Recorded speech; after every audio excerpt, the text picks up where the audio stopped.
১৬ বছর শাসনের পর হাঙ্গেরির পার্লামেন্ট নির্বাচনে পরাজয় স্বীকার করেছেন ভিক্টর অরবান। তিনি একই সঙ্গে রাশিয়ার প্রেসিডেন্ট ভ্লাদিমির পুতিন ও মার্কিন প্রেসিডেন্ট ডোনাল্ড ট্রাম্পের ঘনিষ্ঠ ছিলেন। আংশিক সরকারি ফলাফলে দেখা গেছে পিটার মাগিয়ার নেতৃত্বাধীন তিস্রা পার্টি বড় ব্যবধানে জয় পেয়েছে। ভিক্টর ওরবানের ১৬ বছরের শাসনের অবসান ঘটিয়ে হাঙ্গেরির নির্বাচনে বিপুল ব্যবধানে জয়ী হয়েছে পিটার ম্যাগিয়ারের তিস্রা পার্টি। এরই মধ্যে হাঙ্গেরির দীর্ঘদিনের প্রধানমন্ত্রী ভিক্টর ওরবান দেশটির সংসদীয় নির্বাচনে পরাজয় স্বীকার করেছেন।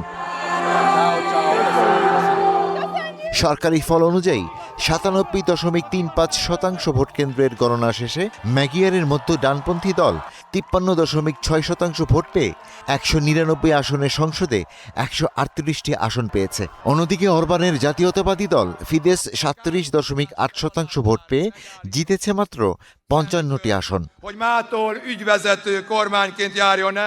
রাজধানী বুদাপেস্টে দানিউব নদীর তীরে সমবেত হাজার হাজার সমর্থকদের উদ্দেশ্যে দেয়া বিজয় ভাষণে মাগিয়ার বলেন, তার ভোটাররা ইতিহাস নতুন করে লিখেছেন। এটা করা সম্ভব। এই বিশ্বাস রাখার জন্য ধন্যবাদ।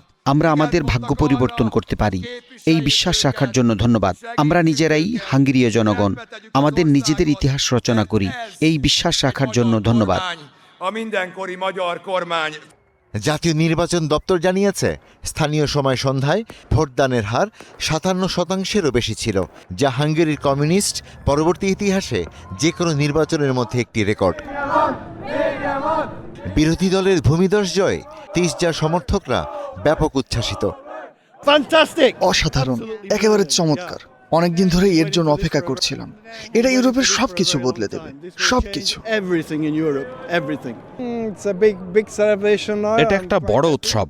আমি বেশ খুশি। আমি বেশ কিছুদিন ধরে এর জন্য অপেক্ষা করছিলাম। আমি আশা করি যে নতুন নেতৃত্ব, নতুন প্রধানমন্ত্রী সত্যিই সকল হাঙ্গেরীয়দের প্রধানমন্ত্রী হবেন, যেমনটা তিনি বলেছেন।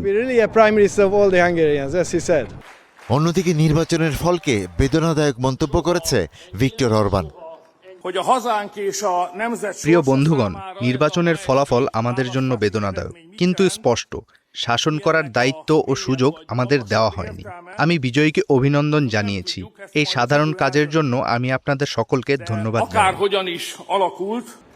রাশিয়াপন্থী অরবানের পরাজয়ের সুদূরপ্রসারী প্রভাব শুধু হাঙ্গেরির ওপরই নয়, বরং ইউরোপীয় ইউনিয়ন, ইউক্রেন এবং এর বাইরেও পড়বে বলে ধারণা করা হচ্ছে। বলা হচ্ছে ইউএর অভ্যন্তরে হাঙ্গেরির বৈরী ভূমিকার অবসান ঘটবে এবং যুদ্ধবিধ্বস্ত ইউক্রেনের জন্য $১০৫ বিলিয়ন ঋণ পাওয়ার পথ খুলে যাবে, যা অরবান আটকে রেখেছিলেন। Ishtiaq Hossain, star news.